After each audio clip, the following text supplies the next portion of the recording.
ও ভাই মুসলমান, মুসলমানের মর্ম কি জানো?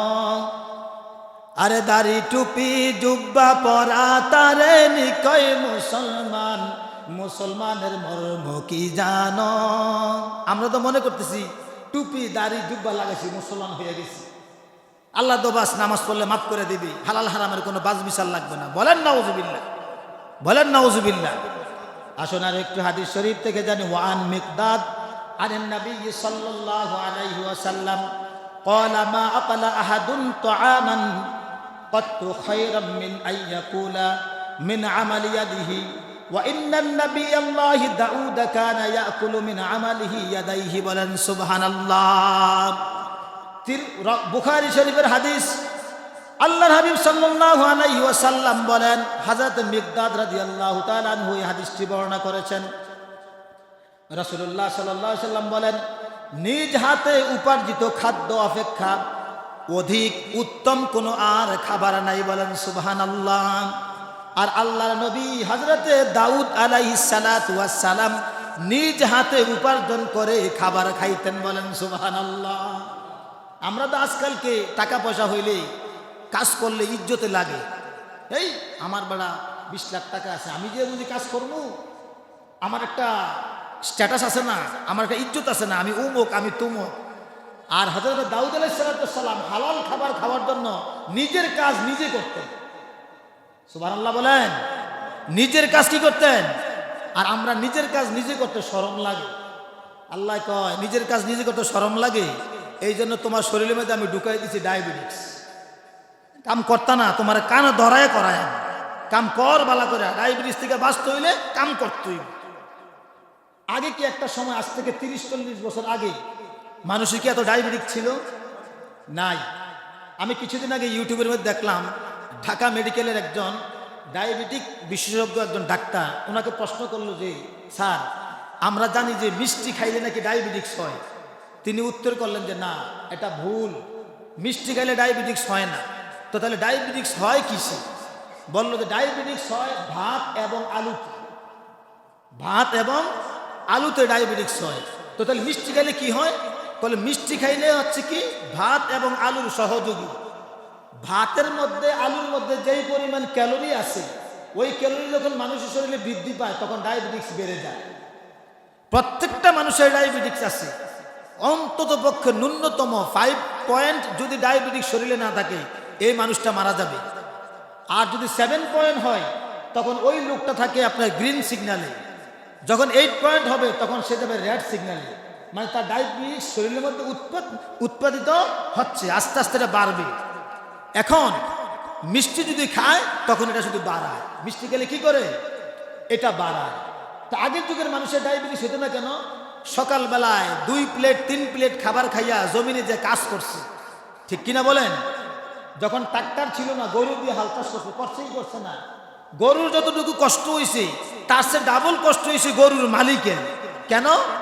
যেই নাঙ্গল দিয়ে গরুটা হাল চইছে, আমার আব্বা হাল চাষ করতে আমি দেখতাম, নাঙ্গলের যে ইস আছে না, ইসটা লোহার যে পাত্রা, জোরে চাপ দিয়ে ধরা লাগে, ঠিক কিনা কম? তো গরুটা টাইম না জমিন ফাইরা ছিঁড়ে লইয়া যায়, ঠিক কিনা বলেন? এখন মালিকের কষ্ট হয় কি হয় না? দেখা গেছে যে 5-10 মিনিট মাঘমেয়া শীতের মধ্যে গরু দিয়ে হাল চাষ করার পরে গায়ের মধ্যে কাপড় থাকে না, শুধু পাতলা একটা গেঞ্জি থাকে, তারপরে গায়ে দিয়ে টপ টপ টপ টপ করে ঘাম ঝরতেছে। এখন যেই ক্যালোরি ভাতের সাথে আপনি পেটে ঢুকাইছেন, ঘামের সাথে ওই ক্যালোরি বের হয়ে গেছে, আপনার ডায়াবেটিস নাই। আর আমরা এখন হালাল হারাম মিশ্রিত করে খাইয়া কাজ করতে রাজি না। হামছে বাড়া কন হে, হামরা তা সব মুরগি হে। আমি ঘুমাই দিছি, ডাক্তারের কাছে যাওয়া না, ডাক্তার বলতেছে আরে আপনার যে ডায়াবেটিস, কিডনি দুটা বাদ, ঠিক কিনা বলেন? ডায়াবেটিস রোগীদের সবচেয়ে বেশি ঝুঁকি কিডনি বাদ হয়ে যাবে, হার্ট বাদ হয়ে যাবে, দাঁত চলে যাবে, চোখ চলে যাবে, চোখের পাওয়ার আস্তে আস্তে কমে যাবে। কারণ এখন তো কাজকর্ম করি না, নিজের কাজ করতে লজ্জা লাগে। বলেন নাউজুবিল্লাহ, বলেন নাউজুবিল্লাহ। এটা হচ্ছে নবীদের সুন্নত, নিজের কাজ নিজে হাত দ্বারা করা। বলেন সুবহানাল্লাহ। وقال رسول الله صلى الله عليه وسلم ما بعث الله نبيا إلا رعى الغنم فقال أصحابه وأنت فقال نعم كنت أرعاها على قرارية لأهل المكة رواه البخاري হযরতে রাসূল পাক সাল্লাল্লাহু আলাইহি ওয়াসাল্লাম বলেন, দুনিয়াতে যত নবী রাসূল আসছে প্রত্যেকটা নবী রাসূল তারা মরুভূমির মধ্যে বকরি এবং ছাগলের পাল নিয়ে পাল চড়াইতেন। বলেন সুবহানাল্লাহ। সাহাবাই কেরাম প্রশ্ন করলেন যে ফাকালা আসহাবুহু আনতাম, সাহাবাই কেরাম বললেন ইয়া রাসূলুল্লাহ আপনি কি ছাগল চড়াইছেন, বকরি চড়াইছেন? রাসূলুল্লাহ সাল্লাল্লাহু আলাইহি ওয়াসাল্লাম বললেন ফাকালা নাআম, আমিও চড়াইছি। মক্কা শরীফের মধ্যে যখন আমি ছিলাম তখন আমি মক্কার মানুষের ছাগলগুলো আমি চড়াইছি টাকার বিনিময়ে। বলেন সুবহানাল্লাহ। নবী কি কাজ করতে লজ্জা পাইছি? আমার নবীর মতো দামি সম্মানী আর কোন নবী আছে? এই নবী কাজ করতে লজ্জা পায় না, আর আমরা নবীর উম্মত হয়ে গেছি জমিদার। আমরা নবীর উম্মত হয়ে গেছি কি জমিদার। কাজ করতে ভালো লাগে না? আমার কি টাকা কম আছে? আবার কিছু কিছু সমাজের মধ্যে দুষ্ট লোক আছে, দেখে টিটকারে কয় কি ও টাকা কি জিহুতুরে খাওয়াইবেন না গুণীরে খাওয়াইবেন? ইয়া করছে একটা কাম লাগে খুঁজতে পান না, নিজে কাম করা শুরু করছেন, এত হিসাব করেন। এগুলো হলো দুষ্ট মানুষ। এগুলো কি মানুষ? নিজেও ভালো থাকবে না, অপরকেও ভালো থাকতে দিবে না। তার স্বভাবটাই ঘুরে ঘুরে এই কথা বলবে। আমাকে বলে আমার নিজের কাজ করতে গেলে অনেক কয় কি ও হুজুর মানুষ কাম করেনি। তো পরে আমি বললাম তো হুজুর মানুষ কি বেশি আমার নবীর চেয়ে বেশি দামি হয়ে গেছিল? হুজুর মানুষ তো নবীর উম্মত, নবীর গোলাম। নবী যেখানে কাজ করতে পারছে আমি তো কিছুই না। কথা বলেন ঠিক কি না? ওয়ান আবি সাঈদ আল-খুদরি রাদিয়াল্লাহু তাআলা আনহু আন্না নবিয়্য সাল্লাল্লাহু আলাইহি ওয়াসাল্লাম ক্বালা আত-তাজিরু আস-সুদুকুল আমিন মা'আন নাবিয়্যিনা ওয়াস-সিদ্দীকিনা ওয়াশ-শুহাদা'i রাওয়াহু তিরমিজি। বলেন সুবহানাল্লাহ। আল্লাহর হাবিব পবিত্র জবান মুবারকে ঘোষণা দিয়েছেন আত-তাজিরু সাদুকুল আমিন, যেই ব্যবসায়ী সততার সাথে একেবারে হালালভাবে সততার সাথে ব্যবসা করবে, মা'আন নাবিয়্যিনা ওয়াস-সিদ্দীকিনা ওয়াশ-শুহাদা, ওই সমস্ত ব্যবসায়ী ব্যক্তিগণ সিদ্দিক, শহীদ এবং নবীগণের সাথে কাল কিয়ামতের ময়দানে হাসর আর নাসর হবে। বলেন সুবহানাল্লাহ। এখন এই কথা বললে আবার অনেকে আমার বিরুদ্ধে চলে যাবে যে হুজুরে এত কররা কথা কয় কি? আমরা ব্যবসা করি যত মিথ্যা কথা দিয়া। কথা বলেন ঠিক কি না? সকালবেলা শুরু করি মিথ্যা দিয়া দোকান খোলা, আর সন্ধ্যাবেলা রাতের বেলা বন্ধ করি মিথ্যা দিয়া। তো বরকত আসবো কি দিয়া? কথা বলেন ঠিক কি না? শুরু মিথ্যা দিয়া, শেষও মিথ্যা দিয়া। মাঝখানে কই যে দোকানে বেচা কিনা হয় না, বরকত হয় না, লাভ হয় না, হবে কিভাবে? মিথ্যা বলার দরকার নেই, আপনি সত্য কথা বলেন। একটা লোক গেছে যাইয়া কইতাছে যদি এত টাকা দামে যদি আপনি এটা নেন তাহলে আমার 10টা টাকা থাকবো, আর না হইলে হারামও একটা। আমারাল মুমিনিনা আইয়াকসিবুল মাল বিত্তরিকিল হালাল وجعل الرزق الحلال من صفة أهل الإيمان والصلاة والسلام على سيد الأنبياء والمرسلين وعلى آله وأصحابه أجمعين وأشهد أن لا إله إلا الله وحده لا شريك له وأشهد أن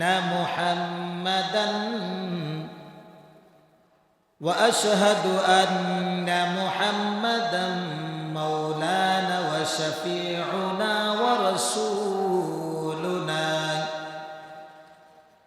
أما بعد فقد قال الله تعالى في كلام المجيد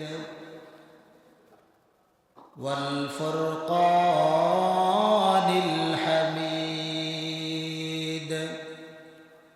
أعوذ بالله من الشيطان الرجيم بسم الله الرحمن الرحيم يا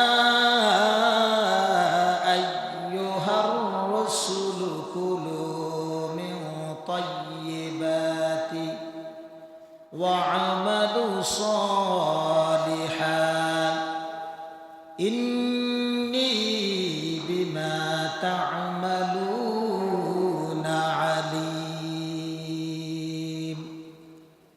সাদাকাল্লাহুল আযীম ওয়া সাদাকা রাসূলুহুন নাবিয়্যুল কারীম।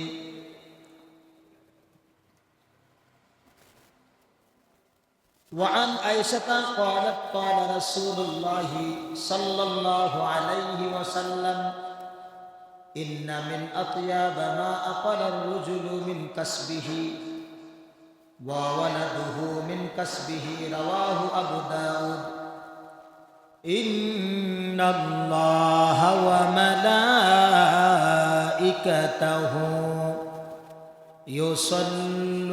يصلون على النبي يا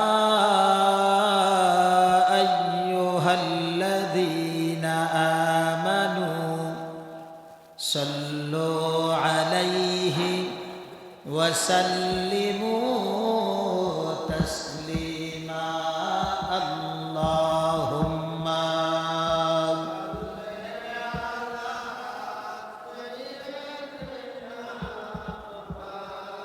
لنا محمد وعلى آل سيدنا.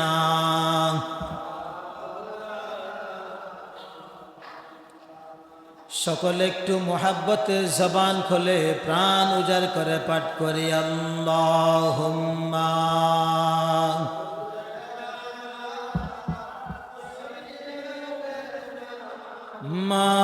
মাওলানা মুহাম্মদ ওয়া আলা আলি সাইয়্যিদিনা।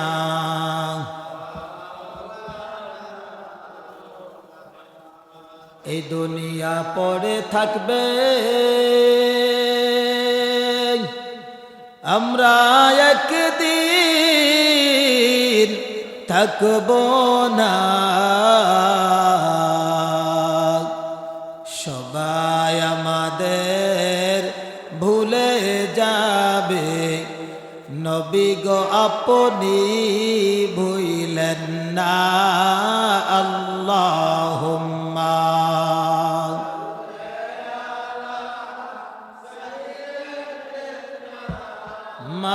মাওলানা ওয়া আলা আলি সাইয়্যিদিনা।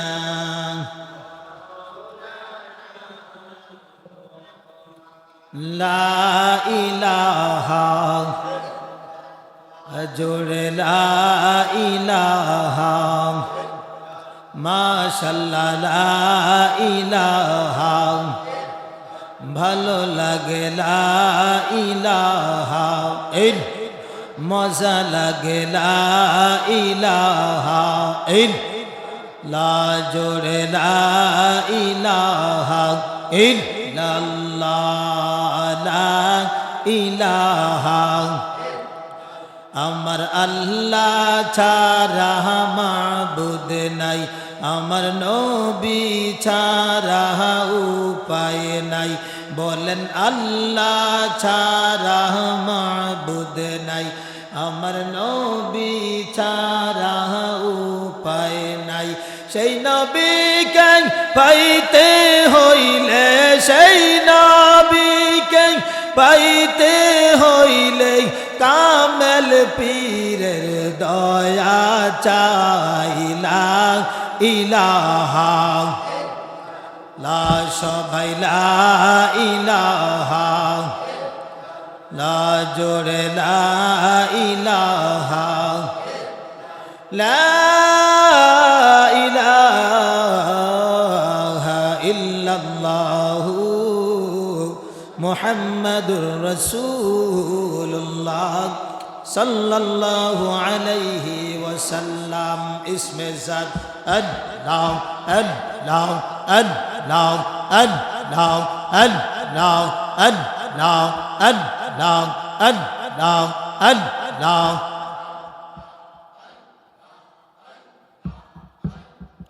জবান খোলেন and now, and now, and now, and now, and now. নবীর প্রেমে পাগল হইলেন, নবীর প্রেমে পাগল হইলেন, আল্লাহ তাআলা খুশি। নবীর দুরূদ পড়েন দিবানিশি, মাশাআল্লাহ। And now, and now, and now.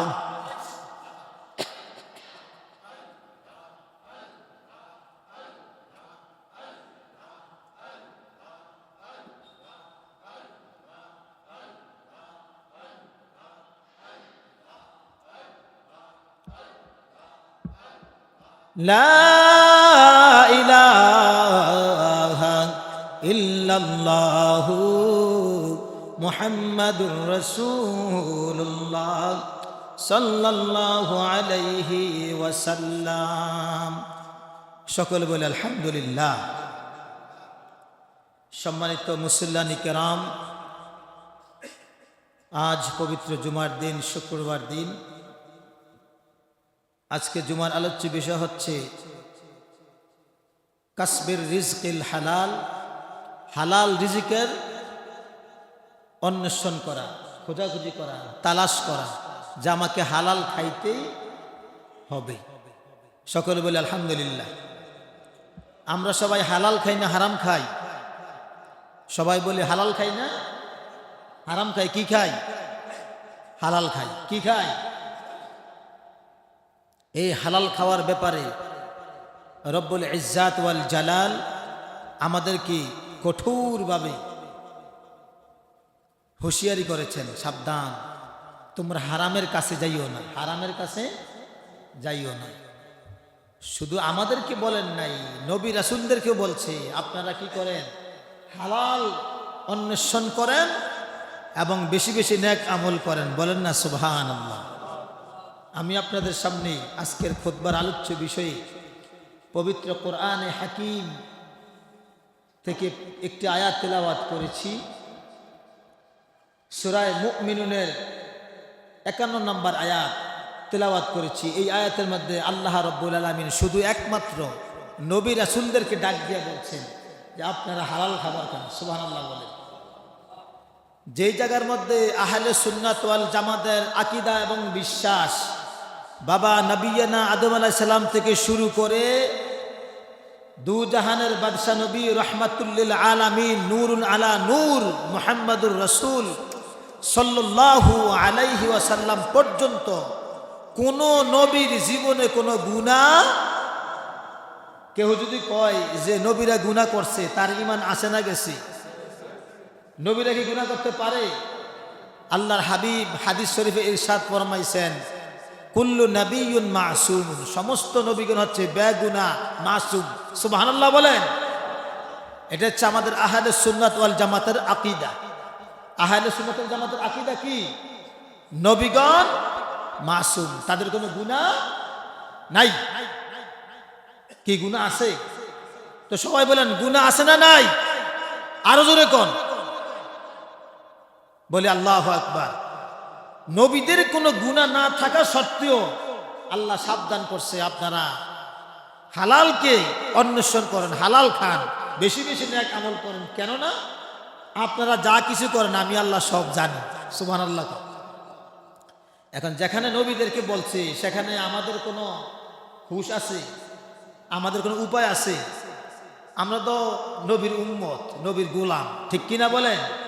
আমরা কি নবীজির গোলাম? আমরা নবীর উম্মত। নবীদেরকে যেখানে বলছে এখানে তো আমাদের কোনো উপায় নাই।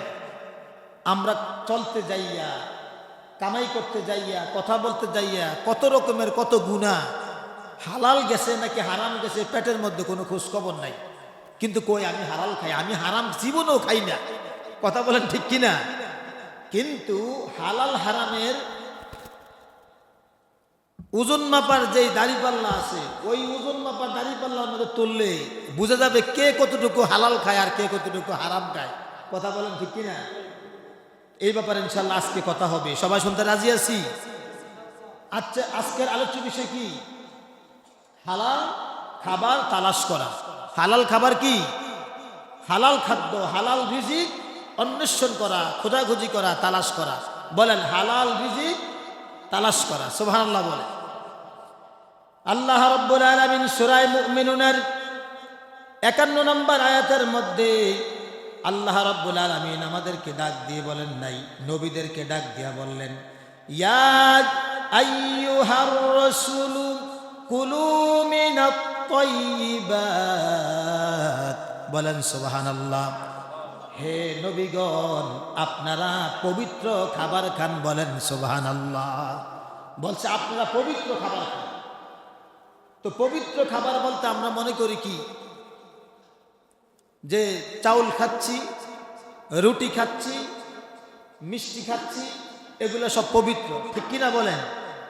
কিন্তু এই খাবারটা যদি হারাম পথে আমার কাছে আসে, এই পবিত্র হালালটাও হারাম হয়ে যায়। হালালটা হারাম হয় কি হয় না? আচ্ছা বুঝেন নাই, তাহলে আরেকটু বলি আপনাদেরকে। আমরা যে রমজান মাসে ইফতার করি, এই ইফতার হালাল না হারাম? ইফতার করার সময় কি খাই আমরা? পেঁয়াজু, চনাবোট, মুড়ি, এগুলো খাই না? বেগুনি, এগুলো খাই না আমরা? এগুলো হালাল না হারাম? এখন কেউ যদি ইফতারের সঠিক টাইমে এই খাবারটা খায় তাহলে এটা হালাল। আর ইফতারের পূর্বে দিনের বেলায় ঘরের ভিতরে হোক আর দোকানের ভিতরে হোক লুকাইয়া যদি এই খাবারটা খায়, এটা হালাল না হারাম? কথা বলেন না, হালাল না হারাম? তো তাহলে বোঝা গেল যে এই খাবারটা সঠিক টাইমে না খাওয়ার কারণে হারাম হয়ে যায়, সঠিক টাইমে খাইলে হালাল হয়। ঠিক তেমন করে হালাল খাবারটা হারাম পথে আসলে হারাম হয়ে যায়। হারাম পথে আসলে কি হয়ে যায়? বড় দুঃখজনক। 10 বছর, 20 বছর, 30 বছর বিদেশ করছে, 30, 40, 50 লাখ টাকা নিয়ে আইছে। এই টাকা আইনা কয় আমি সুদ খাই না, আমি লাগিতে লাগাই রাখি, পত্তনে লাগাই রাখি। এরকম আছে না? না, তাদের আবার একটা সূত্র আছে। আমরা ছোটকালে অঙ্ক করছিলাম, বীজগণিত, পাটিগণিত, ঠিক কিনা বলেন? মনে করো এই পুকুরটা 10 জন কাজের লোক একটা পুকুর খনন করতে সময় লাগবে 1 মাস। আর এই জায়গার মধ্যে 10 জনের জায়গায় 20 জন লাগায়, তাহলে লাগবে কতদিন? ঠিক কিনা বলেন? মানে মনে করো, এখানে মনে করতেছে পুকুর নাই, ঠিক তেমন করে তারা লাগিতে টাকা লাগায়, পত্তনে টাকা লাগায়। মনে করেন উত্তরের জমিন যে আছে, উত্তরের পাত্রের মধ্যে আমরা কি আছে, 6 ঘন্টা জমি আছে। এই জমিটা আপনার কাছে কি করলাম, 1 লাখ টাকা বন্ধক দিলাম, আপনি 1 বছর পরে যাই আমারে আরো 20,000 টাকা বাড়াই দিবেন, 1,20,000। জমির কোনো খোঁজখবর নাই, খতিয়ানও নাই, দলিলও নাই, কিচ্ছু নাই। মনে করেন চুক্তিতে লাখে 20,000। হালাল না হারাম? কথা কন না, হালাল না হারাম? আরেক লোক সালাক মানুষ বাইরেছি, এমনি যদি হারাম হয়ে যায় আমি হেমনে হালাল করি। কেমনে হালাল করি? তরকারি দোকানের মধ্যে দিছে, তুই তো তরকারি ব্যবসা করতে পারস না, তোরে দিলাম আমি 30,000 টাকা। এটার বিনিময়ে তুই মাস শেষে, বছর শেষে আমাকে টাকা দিতে হবে না, আমি সপ্তাহে 2 দিন বাজার করি, যা তরকারি লাগবে দোকান থেকে দিয়ে দিই। এরকম দুষ্ট দুরাচার আছে না নাই? এরকম হারামখোর আছে না নাই? কাপড় ব্যবসায়ী কয় তোর কাপড়ের দোকানের অবস্থা খুব খারাপ, তোর আমি 3 লাখ টাকা দিলাম, তুই এ টাকা দিয়ে ব্যবসা কর, বছর শেষে আমাকে টাকা দেওয়া লাগবে না, বছরে 2 বার ঈদ আছে, আর 2 মাস পর পর, 1 মাস পর পর তোর ভাবির জন্য, তোর বাতিজা বাতির জন্য, আমার নিজের জন্য কাপড় চোপড় লাগে, আমি কাপড় নিয়ে তুই আমার কাপড় দিয়ে দিবি। এখন বলেন এই কাপড় কইরা নামাজ পড়লে কি নামাজ কবুল হবে? আমি বরুড়াবাসী আপনাদের কাছে জানতে চাই, এই কাপড় পইরা নামাজ পড়তে পড়তে কপাল কালো হয়ে গেছে, গা হয়ে গেছে, নামাজ হবে? ও বন্ধু, এই নামাজ হবে না। আমার আল্লাহ রাসূলদেরকে, নবীদেরকে ডাক দিয়া বললেন, কুলু মিন তাইয়্যিবাত, আপনারা হালাল খাবার খান, পবিত্র খাবার খান, ওয়া'মালু সলিহা, এবং নেক আমল করেন, ইন্নী, নিশ্চয় আমি আল্লাহ, বিমা তা'মালুনা আলিম, আপনারা যা করেন সব কিছুর খবর আমি আল্লাহ জানি। বলেন সুবহানাল্লাহ। নিজেকে এত চালাক, আমরা চালাক হইছি। এখন আমরা আধুনিক জমানায় এসে আমরা চালাক হইছি। আমরা এখন সুদের পদ্ধতি বার করছি। তরকারির দোকানে, মুদি দোকানে চাউলের বস্তা মাসে একটা লাগবো, চাউলের বস্তা দিয়া দিস, লাখে 20 দেওয়া লাগবো না, তো মাসে একটা চাউলের বস্তা নেয়, তো 12 মাসে কয়টা নেয়? 3 কত হয়? হেতে কত বড় ডাকাত চিন্তা করছেন। লাখে 20,000 না নিয়ে হেমনে বছরে 36 নেই, হেতে বলে সুদ খায় না, হেতে বলে হালাল খায়। এরকম এক শয়তান আমার হাতে ধরা পড়ছিল।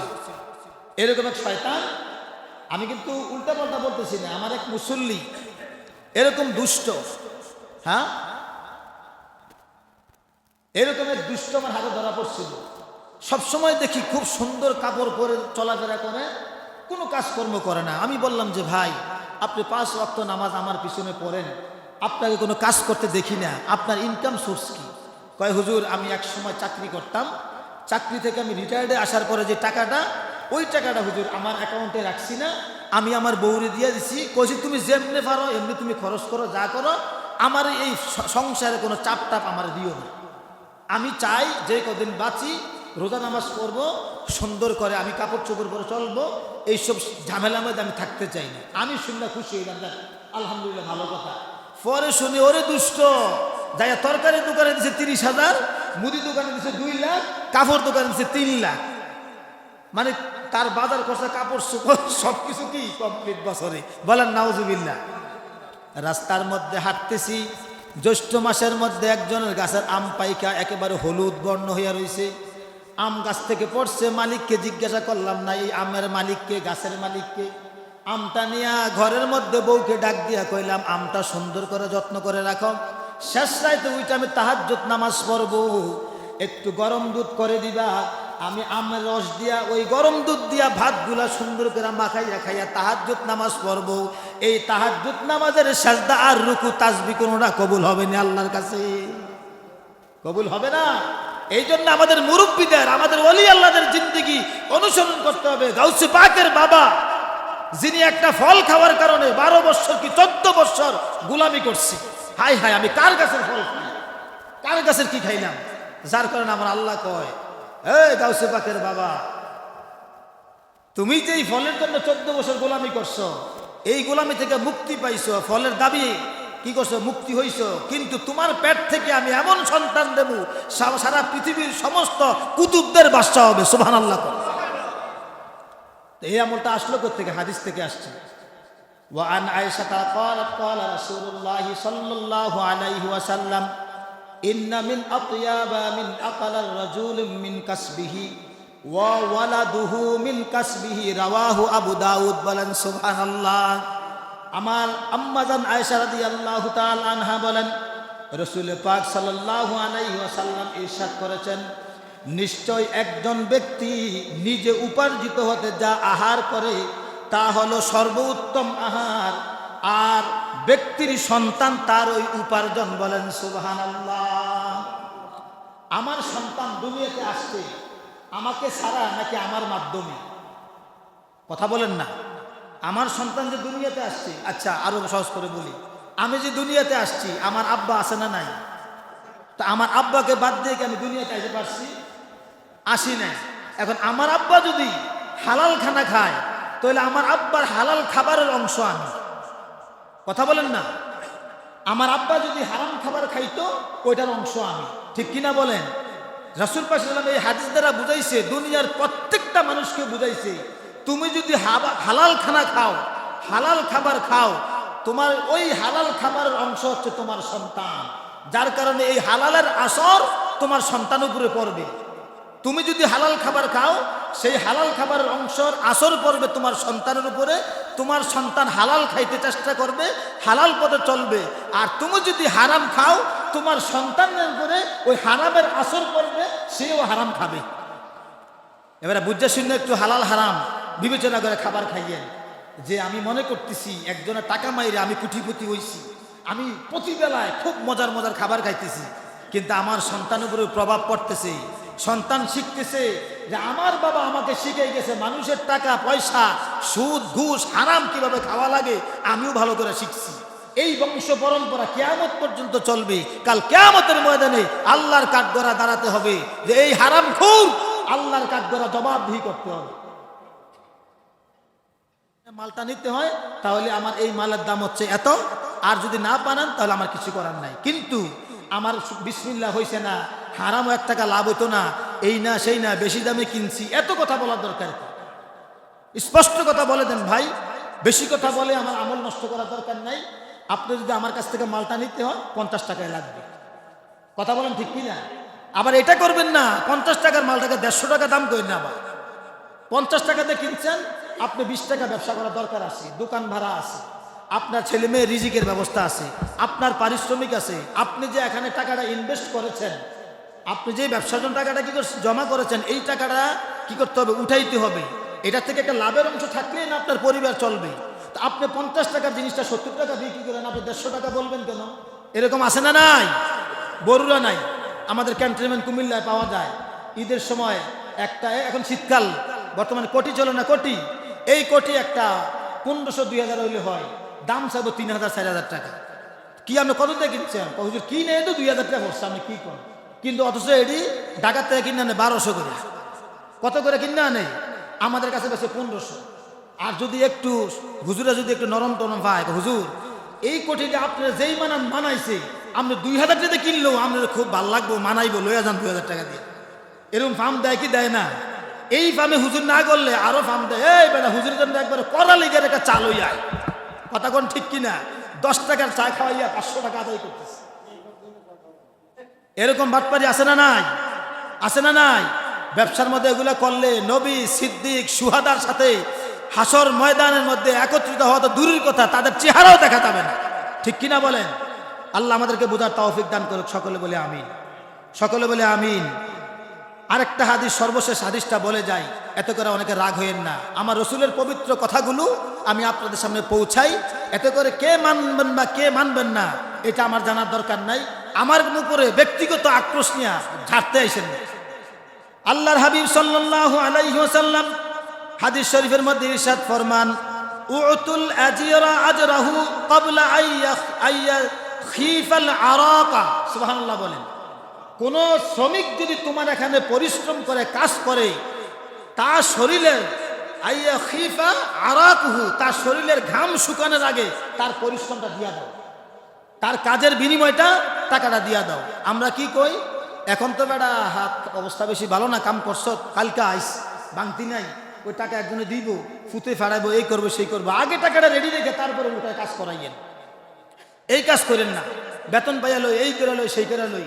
ওই লোকটাতে একটা আশায় থাকে, আজকে কাজ করলে বিকালে টাকাটা পাইলে আমি ঘরের মধ্যে চাউল কিনে নিয়ে যাবো, তেল কিনে নিয়ে যাবো। আর আপনি যে কইছেন 2 দিন পরে দিবেন, একবার কি চিন্তা করছেন তার ছেলে মেয়ে কি খাবে? ওই 2 টাকার আশায় তো আপনার এখানে কাজ করছে। রসুলের হাদিস মানেন, জীবন সহজ হয়ে যাবে, দুনিয়াও সুন্দর, আখেরাতও সুন্দর। আল্লাহ তাআলা আমাদের দুনিয়া এবং আখেরাতকে সুন্দর করুক। সকলে বলি আমিন, সকলে বলি আমিন। সর্বশেষ আমার সাথে সবাই একটা দোয়া পড়েন, যে দোয়াটা পড়লে আল্লাহ যদি কবুল করে, আমাদেরকে হালাল খাওয়ার, আমাদের আমল কবুল হওয়ার, রিজিক বৃদ্ধি করে দেওয়ার এমন একটা দোয়া আমি বলতেছি। আপনারা সবাই আমার সাথে বলেন, আল্লাহুম্মা আল্লাহুম্মা রযুকনা ইলমান নাফিআ রিজকান ওয়াসিআ হালালান তাইয়্যিবা আমালান মুতাকাব্বালা বিরহমাতিকা ইয়া আরহামার রাহিমিন। সকলে বলে আমিন। ওমা আলাইনা ইল্লাল বালাগ। আসসালামু আলাইকুম ওয়া রাহমাতুল্লাহি ওয়া বারাকাতুহু।